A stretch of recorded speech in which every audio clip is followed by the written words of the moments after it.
Everyone guys, welcome back to my YouTube channel once again बच्चों। My name is Aadish Khankar and हम लोग यहाँ पे फाइनेंशियल प्लानिंग पढ़ रहे हैं फॉर एसएससी क्लास 10।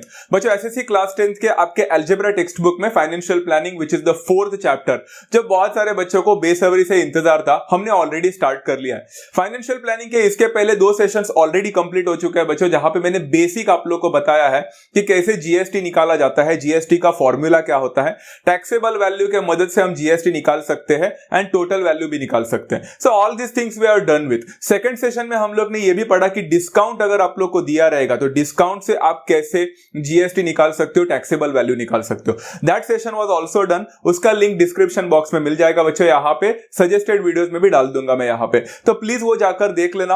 वहां पे जीएसटी का पूरा जो हम लोग एडवांस नहीं बोल सकते बट एडवांस से पहले जो समझने वाले टॉपिक्स हो सकते हैं वो सारे टॉपिक्स मैंने वहां पे कवर कर लिए, प्लीज जाकर देख लेना। उसके बाद बच्चों अगर आप लोग को ये बेसिक वाले कॉन्सेप्ट समझ में आ चुके हैं कि जीएसटी कैसे निकालना है, टैक्सेबल वैल्यू क्या होता है, आज का सेशन एक बहुत ज्यादा इंटरेस्टिंग सेशन होने वाला है बच्चों, जहां पे आप लोग को काफी सारे नॉलेज मिलेंगे एंड आज आपको पता चलेगा कि जीएसटी को इनडायरेक्ट टैक्स क्यों बोला जाता है। तो शुरू करते हैं बच्चों आज का सेशन।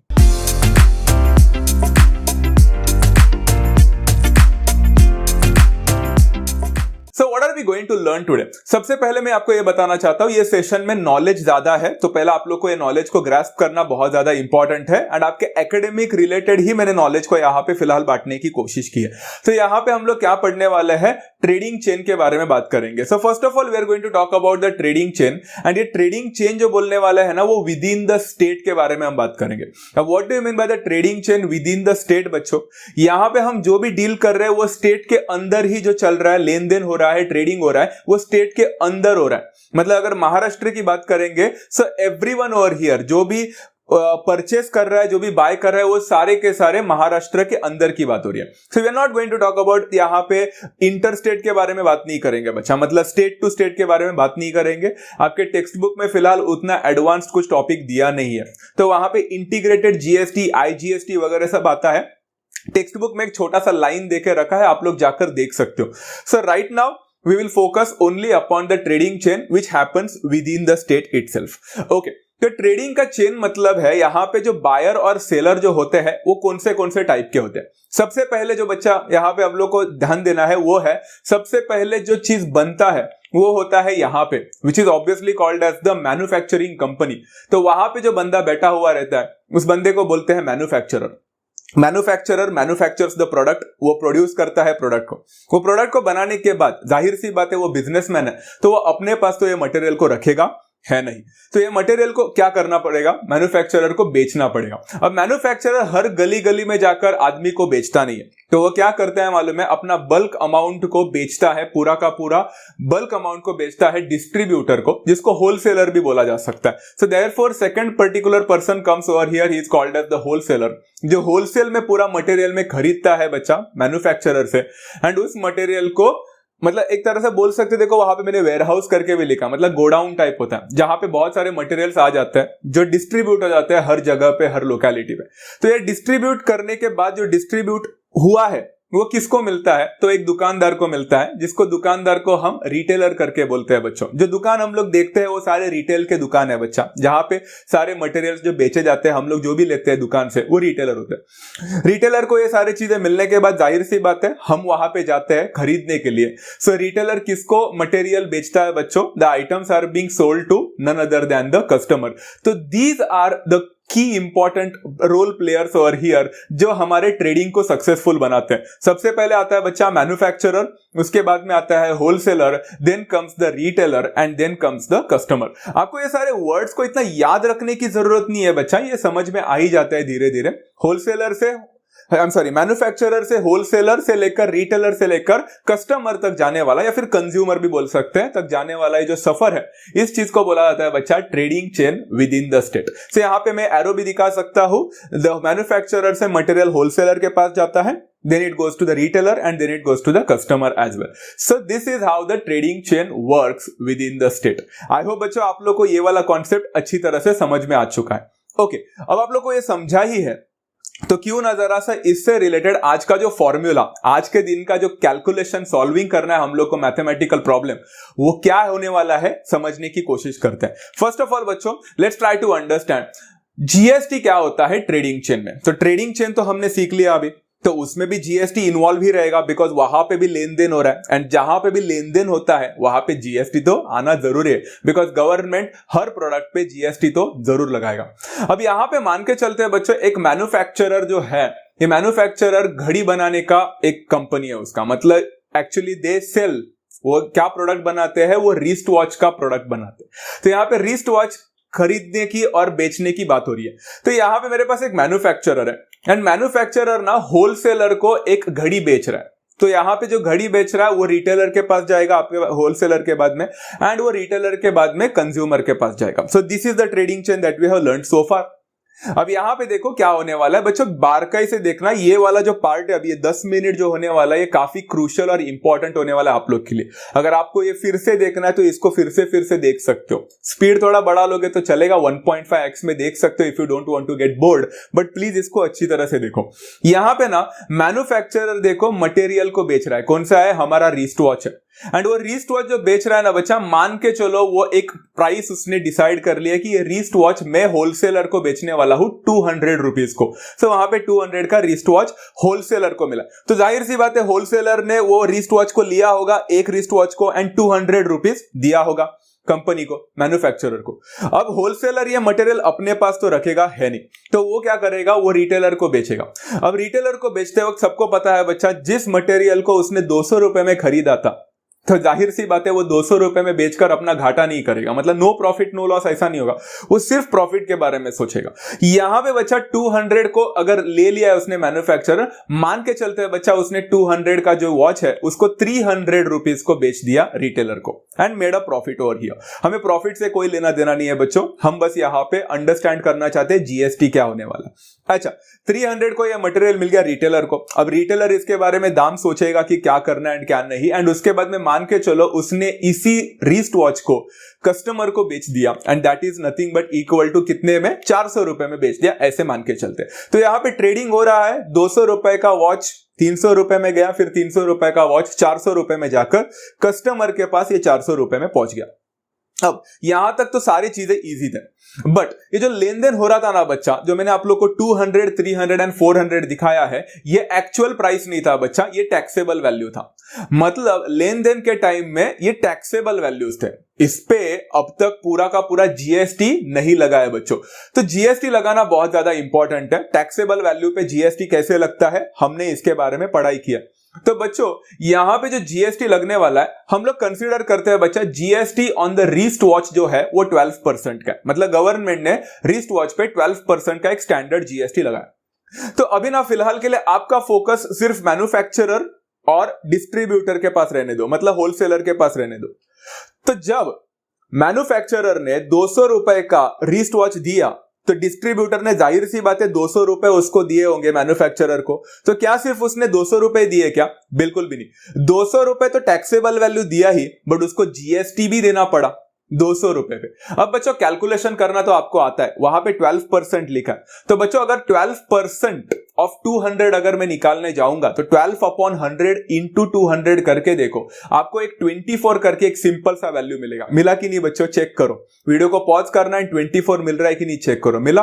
फैंटास्टिक। अब आपको 24 रुपीज मिला है, मतलब क्या मैं बोल सकता हूं बच्चा, जब डिस्ट्रीब्यूटर ने घड़ी ले लिया 200 रुपए तो दिए ही, जो कि मटेरियल का प्राइस था, और उसके साथ उसको जीएसटी भी भरना पड़ा, एंड वो जीएसटी जितना भरना पड़ा that was nothing but equal to 24 rupees. तो अब तक मैन्युफैक्चरर को जो मिला है 200 रुपए तो मिला ही था, जो कि उसका खुद का दाम था, बट 24 रुपीज जीएसटी भी उसने दे दिया है। यहां तक क्लियर है बच्चा सबको? फैंटास्टिक। ना अभी हम लोग का फोकस थोड़ा शिफ्ट करते हैं बच्चों। अब हम लोग का लेन देन यहां पे हो रहा है होलसेलर से और रिटेलर का। तो जब होलसेलर ने रिटेलर को 300 रुपए का जो घड़ी बेचा, तो जाहिर सी बात है रिटेलर ने होलसेलर को 300 रुपीज तो दिया ही होगा, बट इधर भी जीएसटी लगने वाला है। अब बच्चों अगर हम लोग ध्यान से देखेंगे तो रिटेलर को जीएसटी कितना देना पड़ेगा होलसेलर को, that will again be equal to 12%, but taxable value 300 हो चुका है। तो 12% ऑफ 300 निकालने जाओगे तो आपको यहां पे आंसर मिलेगा 36 रुपीज। तो मतलब यह है कि रिटेलर जब होलसेलर से मटेरियल खरीदता है तो तो 300 रुपए पे टैक्स लगने की वजह से जीएसटी उसको 36 रुपीज देना पड़ता है। ओके, तो जीएसटी हर जगह पे देख रहा है बच्चा, अलग अलग होते जा रहा है। Okay, last but not the list, अभी फोकस लास्ट में शिफ्ट करते हैं रिटेलर और कस्टमर के बीच में। अब रिटेलर और कस्टमर में जाहिर सी बात है फिर से लेन देन हो रहा है 400 रुपए में। तो 400 रुपए तो कस्टमर ने दिए ही दिए, वो तो है ही, बट उसके साथ उसको जीएसटी भी लगेगा, एंड जीएसटी जो लगने वाला है इस बार 400 पे लगने वाला है। तो जाहिर सी बात है कस्टमर सिर्फ 400 रुपए नहीं देगा, so he will be giving 12% on 400, that will be 48 rupees. तो कितना इंटरेस्टिंग एंड इजी टॉपिक था। आई होप सबको समझ में आ गया यहाँ पे जीएसटी का लेन देन कैसा हो रहा था, टैक्सेबल वैल्यू के ऊपर डिपेंड कर रहा था। बट कहानी तो अभी बाकी है, यहां से तो कहानी स्टार्ट होने वाला। अब ना बच्चों, जो मटेरियल का प्रॉफिट होता है, जो भी चीजें होती है, वो उनके इसमें रहने दो, हम लोग को उससे कोई लेना देना नहीं है। तो 200 रुपए मैन्युफैक्चरर के जेब में गए, 300 रुपीज होलसेलर के पॉकेट में गए, 400 रुपीज रिटेलर के पॉकेट में गए, उससे हमें कोई लेना देना नहीं है। हम लोग जो पढ़ रहे हैं बच्चा, वो जीएसटी के बारे में बात कर रहे हैं। तो जीएसटी जो बात कर रहे हैं, तो जीएसटी हम अपने पॉकेट में नहीं रख सकते। GST never comes in the profit वाला जोन। जो जीएसटी हमने कलेक्ट किया रहता है बच्चा, किसी से भी हम जीएसटी कलेक्ट करते हैं, वो जाना चाहिए पूरी तरह से गवर्नमेंट के पास, बिकॉज फाइलिंग करते वक्त हमें दिखाना पड़ता है। तो यहां पे जितना भी जीएसटी कितने लोगों ने कलेक्ट किया है, वो पूरा का पूरा गवर्नमेंट को देना पड़ेगा। अब बच्चों फिर से शिफ्ट करते हैं हमारा फोकस डिस्ट्रीब्यूटर और मैन्युफैक्चरर के बीच में। अब बच्चों यहां पे देख सकते हो आप लोग, जब मैन्युफैक्चरर ने यहां पे घड़ी दिया एंड डिस्ट्रीब्यूटर ने जब पैसे दिए, तो जो टैक्स दिया था जीएसटी 24 रुपीज, अब वो 24 रुपीज मैन्युफैक्चरर को मिला तो है, तो क्या वो अपने पास रख सकता है? बिल्कुल नहीं। तो वो क्या करेगा, वो जो 24 रुपीज उसे मिला है जीएसटी, वो गवर्नमेंट को देगा। तो ऊपर का जो एरो दिख रहा है ना, वो गवर्नमेंट को कितना पैसा मिलने वाला है, कितना जीएसटी मिलने वाला है, वो दिखा रहा हूं। तो जाहिर सी बात है मैन्युफैक्चरर को डिस्ट्रीब्यूटर से 24 रुपीज मिले, तो वो 24 रुपीज ही देगा ना, वो क्यों कम ज्यादा दे, जितना मिला है उतना वो दे देगा। ओके, सो गवर्नमेंट को अब तक जो मिला है मैन्युफैक्चरर से मिला है, वो है 24। कहानी में अभी ट्विस्ट है बच्चों, ध्यान से सुनना। अब यहां पे अगर आप लोग देखोगे तो डिस्ट्रीब्यूटर ने रिटेलर से 36 रुपीज लिए, दिख रहा है बच्चा नीचे जीएसटी। अब 36 रुपीज दिए हैं रिटेलर ने डिस्ट्रीब्यूटर को, तो डिस्ट्रीब्यूटर ने 36 रुपीज देना चाहिए कि नहीं गवर्नमेंट को? लॉजिकली वैसे ही है ना कि 36 रुपीज अगर लिए है तो 36 रुपीज देना चाहिए। तो उसको डिस्ट्रीब्यूटर जो है 36 रुपीज ना देकर 12 रुपए देके आया। अब ये थोड़ा सा कंसर्न है बच्चों, अगर ऐसा लग रहा है कि ये तो होलसेलर ने यहाँ पे चीटिंग किया, ऐसा कैसा 36 रुपए लेकर 12 रुपए कैसे दिया उसने, ऐसा काफी सारे बच्चों को लग रहा होगा। तो जरा अच्छी तरह से इस डायग्राम को देखो बच्चों, कंप्यूटेशन यहां से स्टार्ट होता है and today session actually depends upon this. ध्यान से देखो बच्चा यहां पे क्या हो रहा है। अगर आप लोग देखोगे ना, तो भले ही डिस्ट्रीब्यूटर ने रिटेलर से 36 रुपए 36 रुपीज भले ही लिया होगा, मान के चलो ये देखो मैंने 36 रुपीज लिया है, तो बट बच्चों आपको नहीं लगता उसके आगे वो 36 रुपीज का 24 रुपीज उसने ऑलरेडी मैन्युफैक्चरर को पे कर दिए थे जीएसटी? देखो बच्चों ध्यान से देखना, इधर से वो 36 रुपीज भले ही ले रहा है रिटेलर से, बट उसमें से 24 उसने जीएसटी ऑलरेडी पे कर लिया था। तो मतलब इसी जीएसटी से जो 36 रुपीज का था, 24 ऑलरेडी उसने मैन्युफैक्चरर को दे दिया है, जो मैन्युफैक्चरर ने गवर्नमेंट को दिया है। तो उसके पास अभी 36 रुपीज बचे हैं क्या? बिल्कुल भी नहीं। उस 36 में से 24 को माइनस कर दो बच्चों, जो बचा हुआ जीएसटी है सिर्फ उतना ही जीएसटी उसके हाथ में था, तो वो उतना ही पे करेगा। एंड जाहिर सी बात है 36 माइनस 24 बिकम्स 12, इसलिए वहां पे उसने 12 रुपए दिए। तो उसने कोई चीटिंग नहीं की है बच्चों यहां पे। उसके बाद 36 मिला था रिटेलर से, 24 उसने वहां पे कैरी फॉरवर्ड कर लिया, शिफ्ट कर लिया मैन्युफैक्चरर के पास, एंड जो बचा हुआ 12 रुपए है उसने ऊपर दे दिया। कितना सिंपल कॉन्सेप्ट था। आई होप एवरीवन अंडरस्टूड। अभी आप लोगों को ये पूरी तरह से समझ में आ जाएगा बच्चा। अभी तो आप लोग वीडियो को पॉज करके मुझे बता सकते हो कि जो रिटेलर ने कस्टमर से 48 रुपीज लिया था, क्या वो 48 रुपीज गवर्नमेंट को देगा क्या? The answer to this is no. But नहीं देगा तो कितना देगा मुझे बता देना बच्चों। फैंटास्टिक, अगर आप लोग ने डिसाइड किया, गेस कर लिया है बच्चों, फैंटास्टिक। और बच्चा उसने 48 रुपीज कस्टमर से तो ले लिया है बच्चा, बट वो 48 रुपीज जब उसको मिला था, उसमें से 36 रुपीज उसने ऑलरेडी डिस्ट्रीब्यूटर को देके रखा था। तो 48 में से 36 गया तो कितना बचा बच्चों? 12 रुपए बचा। तो वो सिर्फ देगा 12 rupees. And this was a very simple computation. I hope everyone understood, है कि नहीं बच्चा? चलो अभी गवर्नमेंट वहां पे बैठे हैं ऊपर, तो वो चेक कर रहे हैं कि हम लोग को कितना जीएसटी मिलना चाहिए। तो टोटल जीएसटी निकालना हमारा काम है। अब टोटल जीएसटी मैन्युफैक्चरर से मिला 24 रुपीज, डिस्ट्रीब्यूटर से मिला 12 रुपए एंड रिटेलर से भी मिला 12 रुपए। तो बच्चों यहाँ पे टोटल जीएसटी अगर काउंट करना है तो we need to add all this things. 24 plus 12 कितना होता है बच्चा? रुपीज 48 होता है। तो यहाँ पे 48 रुपीज गवर्नमेंट को पूरा का पूरा मिल गया। अब लास्ट कहानी में ट्विस्ट बच्चों, बस इतना ही है एंड ये कहानी खत्म होने वाली बच्चों। यहां पे जो गवर्नमेंट को 48 रुपीज मिला है, अगर आप लोग ध्यान से देखोगे बच्चों, जरा सा अपना शिफ्टिंग करना यहां पे फोकस, तो आपको पता चलेगा इधर जो कस्टमर आप लोग को दिख रहा है बच्चों, स्टार्टिंग में जरा देखो कस्टमर ने कितना जीएसटी पे किया है, 48 रुपीज। मतलब कस्टमर ने 48 रुपीज सेंड किया, यहां पे दे दिया है जीएसटी एंड गवर्नमेंट को भी मिला 48 रुपीज।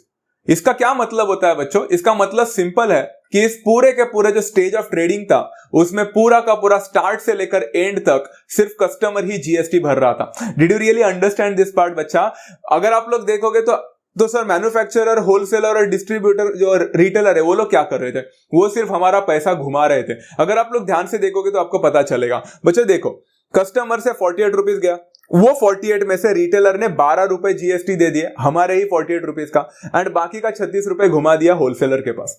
36 रुपए मिलने के बाद उसमें से 12 रुपए गवर्नमेंट के पास गया जीएसटी बाय होलसेलर एंड बाकी का घुमा दिया 24 रुपीज मैन्युफैक्चरर के पास एंड मैन्युफैक्चरर ने उसी 24 रुपीज को जो एक्चुअल में मिला था कस्टमर से ही, उसी को 24 को गवर्नमेंट को दे दिया। तो कैन यू सी बच्चा, हमारे ही पैसे यहाँ पे जीएसटी फ्रैगमेंटेशन होकर, बाइफर्केशन होकर गवर्नमेंट को मिल रहा था। So who was solely paying the GST in this stage of trading बच्चा? जाहिर सी बात है कस्टमर भर रहा था। एंड यहाँ पे जो कस्टमर भर रहा था 48 रुपीज, क्या उसने डायरेक्टली गवर्नमेंट को भरा बच्चों? नहीं, उसने यहाँ पे मीडियम का इस्तेमाल किया। तो हम डायरेक्टली नहीं भर रहे थे, हमने यहाँ पे रिटेलर का, होलसेलर का एंड मैन्युफैक्चरर का मदद लिया, उससे ऐसा रोटेट होकर पैसे गए हैं and that is why government को हमसे डायरेक्ट टैक्स नहीं मिला and that is why GST is called as the indirect tax. I hope बच्चों आप लोग को समझ में आ चुका है कि what is the difference between a direct tax and indirect tax today. हमने पहले सेशन में पढ़ लिया तो था कि GST is an indirect tax,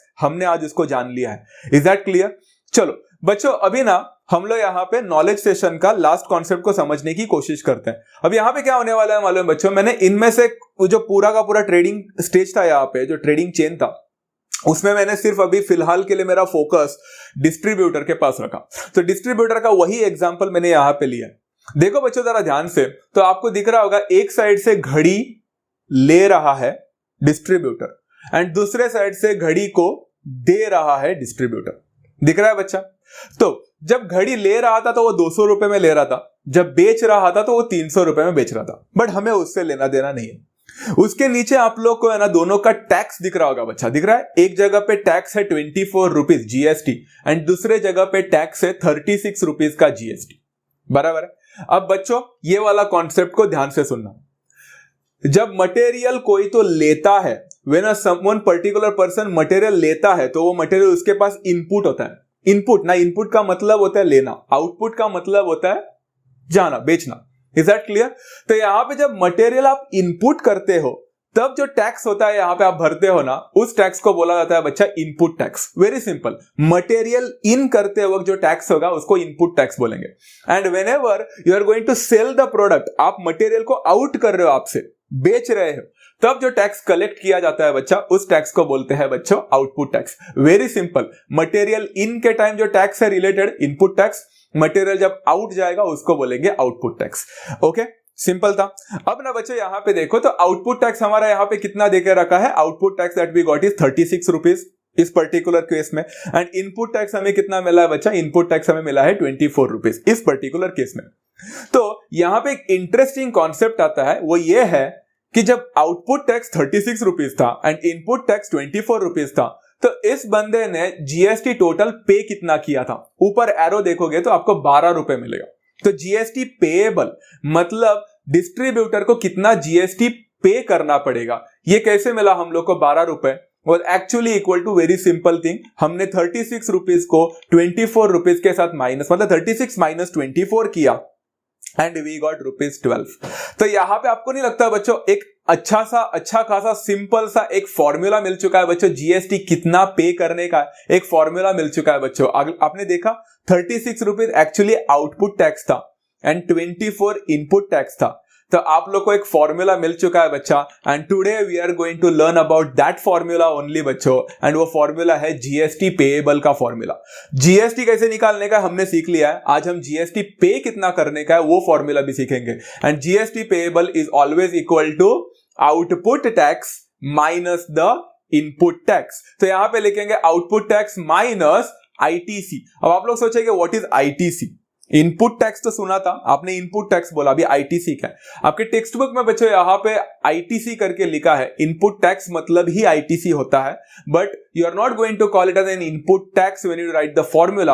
आप आईटीसी लिखोगे विच स्टैंड्स फॉर बच्चा input tax credit. Is that clear to every students बच्चा? आईटीसी का मतलब होता है इनपुट टैक्स क्रेडिट, मतलब उतना क्रेडिट होगा उसको पैसा। Are you understanding? So output tax minus ITC ऐसे ही लिख के आना, बिकॉज टेक्स्ट बुक में वैसे ही लिखा है। A very simple thing to understand. तो बच्चों और एक चीज याद रखना, GST payable is always equal to output tax minus ITC. एक छोटा सा हिंट बच्चों, अगर आप जीएसटी को पे करना चाहते हो तो आउटपुट माइनस इनपुट लिखा है, तो जाहिर सी बात है आपका आउटपुट टैक्स का वैल्यू बड़ा होना चाहिए एंड इनपुट टैक्स का वैल्यू छोटा होना चाहिए, तब जाकर ही तो आप माइनस कर पाओगे ना। तो बड़ा value minus the smaller value. So whenever you get a bigger value, समझ जाने का वो आउटपुट टैक्स है, छोटा वैल्यू आईटीसी है। Very simple.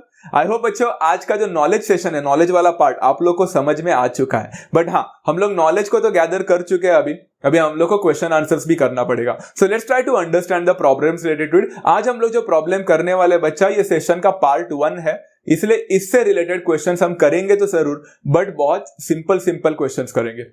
ओके चलो, प्रैक्टिस सेट 4.2 में आ चुके हैं हम लोग। क्वेश्चन नंबर 1 है, चेतना store paid total GST of 1,05,000 at the time of purchase and collected GST of rupees 1,22,500 at the time of sale during 1st of July 2017 to 31st of July 2017. Find the GST payable by Chetna Stores.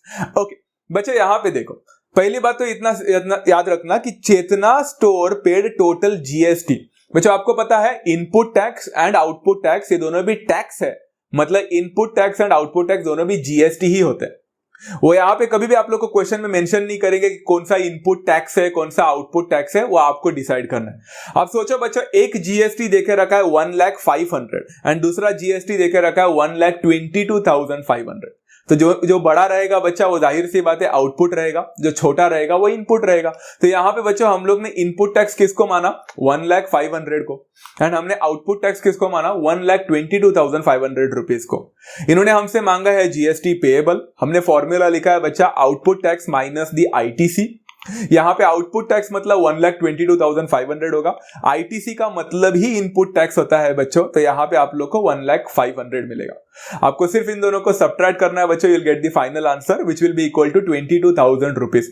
Very simple. तो आपको यहां पे पता चल चुका है कि चेतना store को कितना रुपीज जीएसटी भरना पड़ेगा। Very simple. So the GST payable by Chetna stores is rupees 22,000 over here and it is as simple as that. तो कितना सिंपल क्वेश्चन था बच्चों, आई होप सबको समझ में आ गया। ऐसे टाइप ऑफ क्वेश्चन या तो मिनिमम 1 मार्क नहीं तो 2 मार्क के लिए आ सकते हैं, तैयार रहना।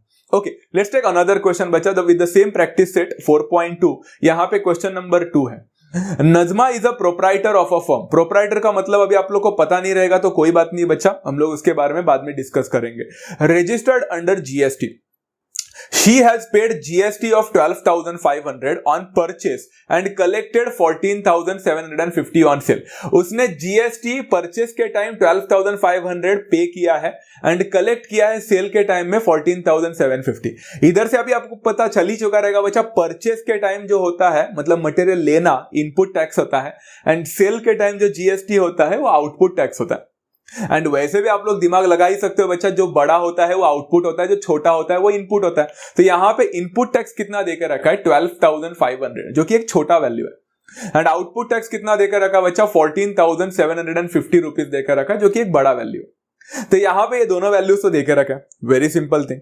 अब ना बच्चों यहां पे उन्होंने डायरेक्टली हमें जीएसटी पेएबल नहीं पूछा है, उसके पहले एक क्वेश्चन पूछा है, देखो जरा ध्यान से देखना, what is the amount of ITC to be claimed. अब बच्चों हमने तो अब भी सीखा है what is the amount of ITC to be claimed. ITC का मतलब ही होता है बच्चों इनपुट टैक्स क्रेडिट। तो इनपुट टैक्स तो हमें पता ही है बच्चा, 12,500 देके रखा था। तो क्या हम लोग उसी को लिख सकते हैं फिर से? Yes, the ITC to be claimed will be equal to input tax itself which is equal to ₹12,500. Very simple. But हाँ, उसके बाद इन्होंने एक और क्वेश्चन पूछा है बच्चों, एंड वो क्वेश्चन है what is the amount of GST payable. तो GST पेएबल कितना होगा बच्चों? That is always equal to output tax minus the ITC. Output tax आपको पता ही है बच्चों 14,750 देकर रखा है. इनपुट टैक्स जो कि ITC आपका वो है 12,500. All you need to do is subtract this to get the answer. तो यहाँ पे आपको 14,750 से 12,500 निकालोगे 2,250 रुपीज मिलेगा, जो कि आपका फाइनल आंसर है. दोनों फाइनल आंसर को लिख लेना बच्चा. The ITC to be claimed by Najma is ₹12,500 and जो GST उसको पे करना था that is equal to 2,250 rupees and it is again as simple as that. तो क्वेश्चन कितना सिंपल होता है बच्चों, आज तो आप लोग को समझ में आ ही गया होगा. Let's try to take one more question बच्चों. अभी मैंने ना डायरेक्टली थोड़ा सा जंप मारा है बच्चों प्रॉब्लम सेट 4A में. प्रैक्टिस सेट के कुछ क्वेश्चंस एडवांस्ड है, अभी आप लोग को डायरेक्ट सिखा दूंगा तो थोड़ा तकलीफ होगा. So I directly went into problem set because वहां पे भी कुछ क्वेश्चंस है जो डिफिकल्ट नहीं है, इजी है. 4A का question number 5. Srimati Malhotra purchased solar panels for the taxable value of ₹85,000. She sold them for ₹90,000. The rate of GST is 5%. Find the ITC of Srimati Malhotra. What is the amount of GST payable for buyer? अब बच्चों यहाँ पे I want everyone to please listen to me very carefully. यहाँ वहां पे अभी ध्यान इधर मत करो, डाइवर्ट मत करो, प्लीज ध्यान से सुनो. अब काफी सारे बच्चों को यही सबसे बड़ा प्रॉब्लम लगता है. देखो, लगता है कि ये क्वेश्चन सेम टू सेम वैसी है. Shrimati Malhotra purchased the solar panel for the taxable value of 85,000. तो उसने परचेस किया है, छोटा वैल्यू दिख रहा है 85,000, ये हो गया मेरा इनपुट टैक्स. एंड सेल किया है मतलब आउटपुट जा रहा है, बड़ा वैल्यू, ये हो गया मेरा आउटपुट टैक्स. 90,000 माइनस 85,000 करके आते हैं. रॉन्ग बच्चा. सबसे पहले आप लोग को समझना पड़ेगा बच्चों कि GST का मतलब इनपुट टैक्स और आउटपुट टैक्स होता है. आप अगर देखोगे तो ये 85,000 और ये जो 90,000 आपको दिख रहा है, ये दोनों भी टैक्स नहीं है बच्चों. उधर ध्यान से लिखा है बच्चों, देखो जरा सा, उधर लिखा है वो टैक्सेबल वैल्यू है. टैक्सेबल वैल्यू को हम टैक्स नहीं बोलते, उल्टा टैक्सेबल वैल्यू से हम टैक्स निकालते हैं, GST निकालते हैं. हमने ये फॉर्मूला ऑलरेडी पढ़ा था बच्चा, GST कैसे निकालते हैं. GST is equal to rate of GST upon 100 into taxable value. कुछ समझ में आया? तो इस क्वेश्चन में और प्रीवियस क्वेश्चन में क्या फर्क था बच्चों? सिर्फ इतना कि पहले हम लोग को GST डायरेक्टली दिया था, अब हमें GST निकालना पड़ेगा. तो थोड़ा लेंथी क्वेश्चन है.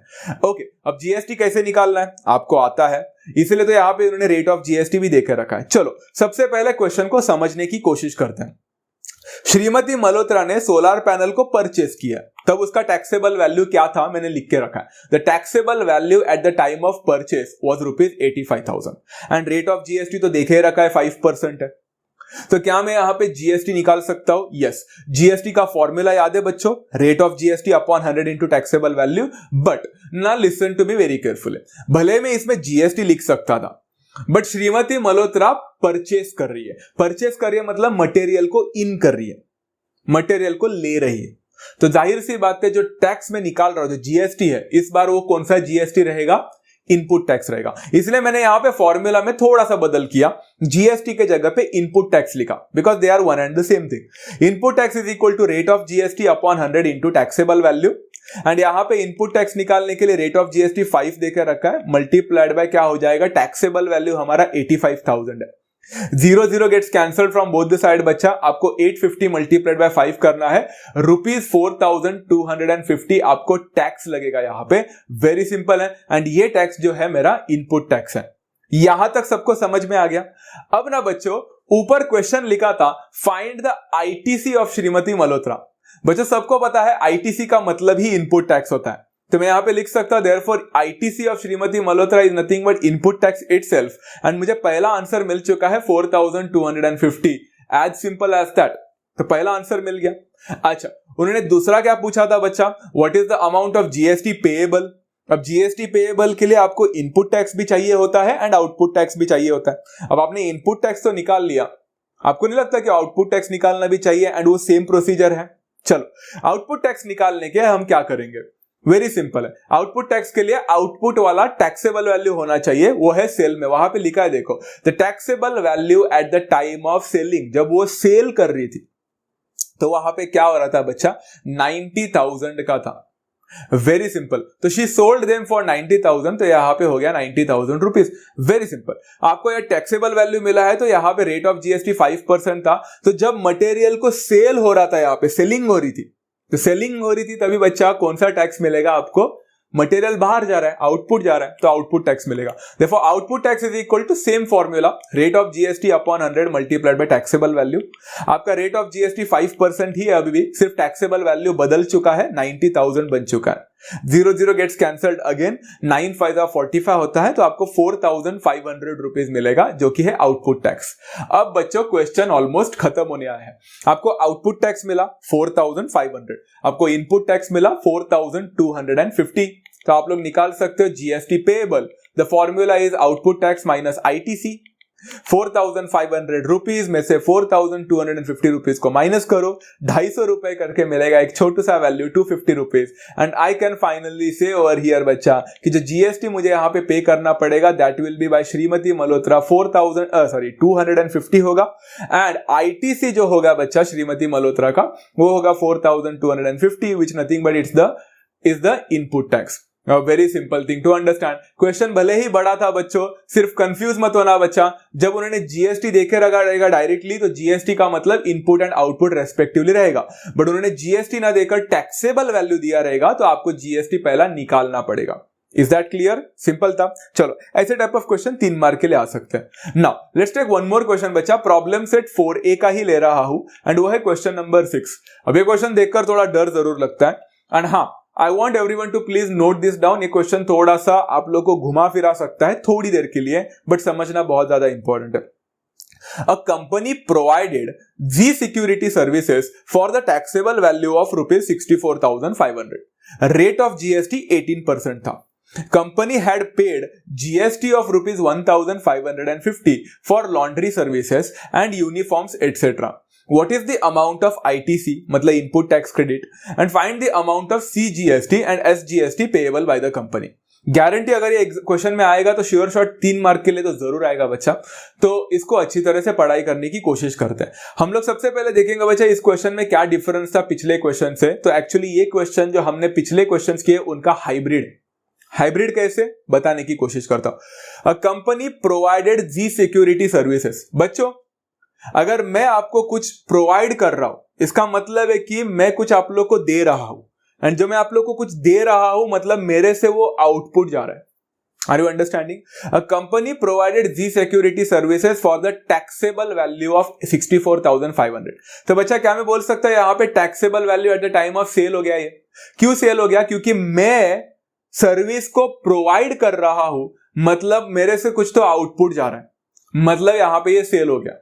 तो इससे हमें कौन सा टैक्स मिलेगा? इनपुट टैक्स मिलेगा या आउटपुट टैक्स मिलेगा?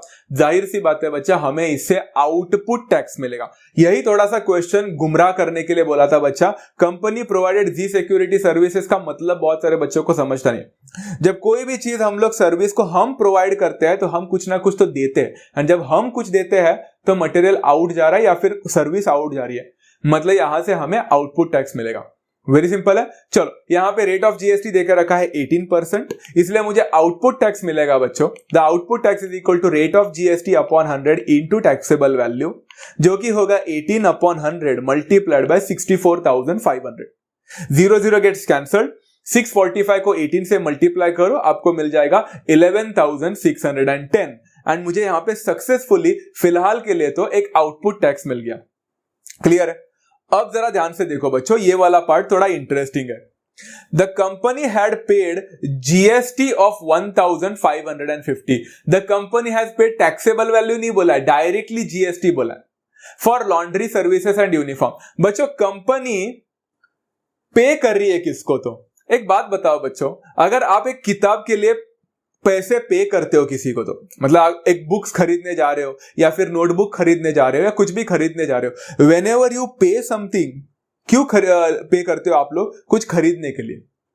एंड यहां पे company laundry services and uniforms के लिए पैसे जीएसटी पे कर रही है। इसका यही मतलब होता है बच्चों कि कोई चीज वो पे कर रहा है, इसका मतलब है वो कुछ ना कुछ तो पैसा कुछ ना कुछ तो लेने की कोशिश कर रहा है। यहां पे यूनिफॉर्म एंड लॉन्ड्री सर्विसेज लेने की कोशिश कर रहा है, मतलब वो कुछ ले रहा है, मटेरियल इनपुट हो रहा है। एंड वहां पे लिखा है बच्चा जीएसटी 1550 है एंड उन्होंने डायरेक्टली जीएसटी बोल दिया है। इसका मतलब है कि बच्चों इनपुट टैक्स डायरेक्टली देकर रखा है, हमें इनपुट टैक्स निकालने की जरूरत नहीं है। वो जो 1550 रुपीज दिख रहा है आप लोग को, वो एक्चुअल में इनपुट टैक्स ही था, क्योंकि उन्होंने उतना पे किया है कुछ ना कुछ तो खरीदने के लिए। तो व्हेनेवर वी परचेज समथिंग, जब हम टैक्स पे करते हैं, वो 1550 आपका इनपुट टैक्स बनेगा। Very easy. तो इनपुट टैक्स मिल चुका है। अभी पता चला बच्चा ये क्वेश्चन हाइब्रिड क्यों है, बिकॉज एक जगह पे उन्होंने टैक्सेबल वैल्यू देकर हमें टैक्स निकालने को बोला एंड दूसरा को यहाँ पे उन लोग ने ऑलरेडी टैक्स देकर रखा है। क्लियर है? तो यहाँ पे आउटपुट टैक्स भी मिल गया 11,610, इनपुट टैक्स भी मिल गया 1,550। सबसे पहला क्वेश्चन पूछा है बच्चा what is the amount of ITC. ITC का मतलब ही होता है बच्चों इनपुट टैक्स। तो यहाँ पे इनपुट टैक्स ऑलरेडी पता है 1,550। सो फार सो गुड, वेरी इजी। अच्छा, उसके बाद में उन्होंने बोला है बच्चों हम लोग को यहाँ पे find the amount of CGST and SGST payable. CGST and SGST payable तो मैं तभी निकाल सकता हूं जब मैं जीएसटी पेएबल निकालूं। अब जीएसटी पेएबल का फॉर्मूला तो सबको पता है, output tax minus the ITC. Output tax यहां पे कितना देकर रखा है बच्चों 11,610, जो हमने अभी निकाला। इनपुट टैक्स क्रेडिट मतलब आईटीसी कितना है बच्चा, हम लोग को वो देकर रखा था 1,550। दोनों को माइनस करो बच्चों, आप लोग को मिलेगा 10,060 रुपीज। 10,060 रुपीज, ये आपको जीएसटी पेएबल मिला है। अब क्वेश्चन में इसके पहले जीएसटी पेएबल ही पूछते थे, अभी थोड़ा सा कहानी में ट्विस्ट है, उन्होंने हम लोग से सीजीएसटी एंड एसजीएसटी पेएबल बोला। क्या फर्क पड़ता है? सबको पता है बच्चा, जो पेएबल होता है उसमें जीएसटी हमेशा आधा होकर निकलता है, परफेक्टली हाफ निकलता है। मतलब CGST payable is always equal to SGST payable is always equal to half of the GST payable, which is equal to half of कितना हो जाएगा बच्चा 10,060 हो जाएगा। 10,060 का हाफ करो बच्चों, आप लोग को मिल जाएगा 5,030 rupees. As simple as that. तो आप लोग को यहाँ पे सारे आंसर मिल चुके हैं, तो फाइनल आंसर लिखना ना भूले that the amount of ITC to be paid by the company was rupees 1,550। ITC था यहाँ पे, and the CGST and SGST payable जो पे करना है that will be equal to rupees 5,030 each लिखा है बिकॉज वो दोनों भी सेम है and it is as simple as that. तो आई होप बच्चों आप लोग को ये वाला क्वेश्चन समझ में आ चुका है। बहुत ही इजी कॉन्सेप्ट था, राइट? थोड़ा लेंथी जरूर था एंड थोड़ा सा कंफ्यूजिंग था। इस चीज को अच्छी तरह से मार्क करना नोटबुक में एंड इसको थोड़ा 2-3 बार प्रैक्टिस जरूर करना। ओके, चलो बच्चों यहाँ पे एक क्वेश्चन लेने की कोशिश करते हैं। प्रैक्टिस सेट 4.2 का क्वेश्चन नंबर 5। बच्चों आज का सेशन का लास्ट क्वेश्चन है and one more thing to say, भले ही ये लास्ट क्वेश्चन है, इस क्वेश्चन में काफी सारे बच्चे कंफ्यूज हो जाते हैं। I want to tell you something about this one. Messrs beauty products paid 18% GST on the cosmetics worth 6,000। अब मैंने यहां पे जीएसटी को पे किया है। मैं जीएसटी कभी पे करूंगा, मैं कुछ भी पे कभी करूंगा जब मैं मटेरियल को खरीदूंगा। मतलब मेसर्स ब्यूटी प्रोडक्ट्स ने कॉस्मेटिक्स को खरीदा, कितने में खरीदा? 6,000 रुपीज में खरीदा एंड बाद में उसने कस्टमर को वही कॉस्मेटिक प्रोडक्ट कस्टमर को 10,000 में बेचा। तो 6,000 में खरीदा है, तो 6,000 मेरा क्या हो गया? क्वेश्चन आप लोग सोचो, वीडियो को पॉज करो एंड थिंक ऑफ इट। 6,000 क्या होगा?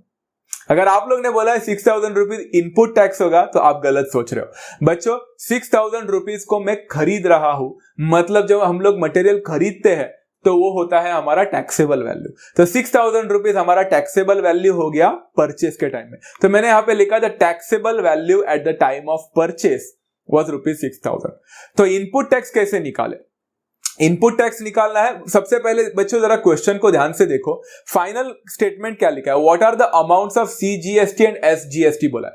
कहीं पे भी यहाँ पे पेएबल का वर्ड दिख रहा है क्या बच्चों? आप लोग जरा ध्यान से देखो। What are the amounts of CGST and SGST? Payable लिखा है? नहीं लिखा। तो बच्चों जब पेएबल लिखा ही नहीं है तो हमें इनपुट टैक्स और आउटपुट टैक्स निकालने की जरूरत है कि यहाँ पे? बिल्कुल नहीं। They are not expecting from us the input tax and output tax. तो सिर्फ जीएसटी निकाल के आना, बस इतना ही बोला है। तो दिस क्वेश्चन बाकी सारे क्वेश्चन से थोड़ा अलग जरूर है, बट यहाँ पे लिया है बिकॉज ये ट्रेडिंग चेन में बिलोंग करता है। So taxable value at the time of purchase is 6,000 and rate of GST 18% दिया है, तो मैं जीएसटी आराम से निकाल सकता हूं। GST is equal to rate of GST upon 100 into taxable value. तो आपको जीएसटी कितना मिलेगा? 18/100 मल्टीप्लाइड बाय 6,000। 0 गेट्स कैंसल्ड, 18 6 108 होता है, तो यहाँ पे 1080 करके मिलेगा। ये जो जीएसटी मिला है बच्चों, ये मेसर्स ब्यूटी प्रोडक्ट ने जब मटेरियल खरीदा था तब इतना पे किया था। अब दूसरा है बच्चा यहाँ पे क्या, दूसरा बच्चा यही मटेरियल को मेसर्स ब्यूटी प्रोडक्ट्स ने कॉस्मेटिक कस्टमर को सेल किया था, एंड वो सेल के टाइम में कितना टैक्सेबल वैल्यू था, 10,000 का था। तो मैं यहां पे लिखूंगा बच्चा अभी पहला सीजीएसटी एंड एसजीएसटी निकालने की कोशिश करते हैं, बिकॉज उन्होंने हमसे मांगा है। तो CGST is equal to SGST is equal to 1080 का हाफ, दैट इज इक्वल टू 540। ये वाला पहला ट्रांजैक्शन हो गया बच्चों। I hope everyone understood. ये वाला ट्रांजैक्शन सिंपल था, हो गया।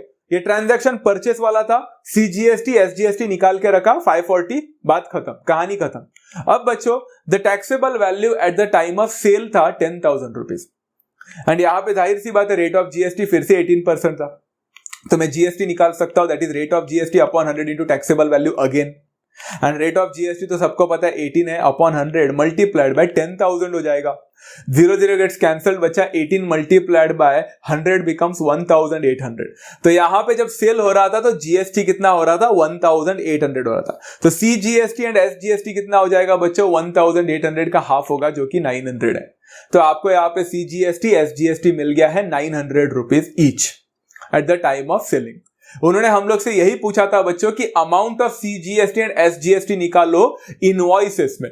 जाहिर सी बात है बच्चों, यहां पे दो इनवॉइस बने हैं, एक जब खरीदारी हो रही थी तब एक इनवॉइस बना eight the time of purchase, and जब सेलिंग हो रहा था तभी भी एक इनवॉइस बना था। तो हम लोग को यहाँ पे ऐसा नहीं पूछा कि कौन से इनवॉइस का है, तो मैंने दोनों भी इनवॉइस का बना दिया, एंड फाइनली आंसर लिख लिया that the amounts of CGST and SGST at the time of purchase भी लिखा है मैंने यहाँ पे, and at the time of sale भी लिखा है बच्चों। CGST and SGST at the time of purchase कितना है बच्चा, 540 है ईच। चाहो तो बच्चों वहां पे ईच लिख लेना, okay. Eight the time of purchase बच्चा 540 ईच है, एंड सेल के टाइम में 900 ईच है। समझ में आ गया। तो सीजीएसटी एसजीएसटी परचेस के टाइम में 540 मिला था, and at the time of sale 900 मिल गया था बच्चा respectively, and this is how you complete this question as well, and it was as simple as that. तो आई होप बच्चों आप लोग को एक क्वेश्चन समझ में आ गया है। मेसर्स ब्यूटी प्रोडक्ट में उन्होंने पेएबल नहीं बोला था, इसलिए आउटपुट टैक्स माइनस आईटीसी नहीं करना था, अलग अलग से इनवॉइसेस बनाने थे एंड अलग अलग से वैल्यू निकालनी थी। Is that clear so far? So I hope बच्चों आज का सेशन आपको समझा है, नॉलेजेबल सेशन लगा अगर आप लोग को ये, तो वीडियो को लाइक करना ना भूले बच्चों, share with all your friends, because many of the students are still struggling to understand financial planning. शायद आप लोग को इसके वजह, मतलब आप लोग शेयर करने की वजह से उनको थोड़ा भला हो जाएगा। And don't forget to subscribe if you are new to the channel. We will meet in the next session बच्चों with the part 2 of this particular topic. तब तक do take care of yourself, love you all, thank you so much and bye.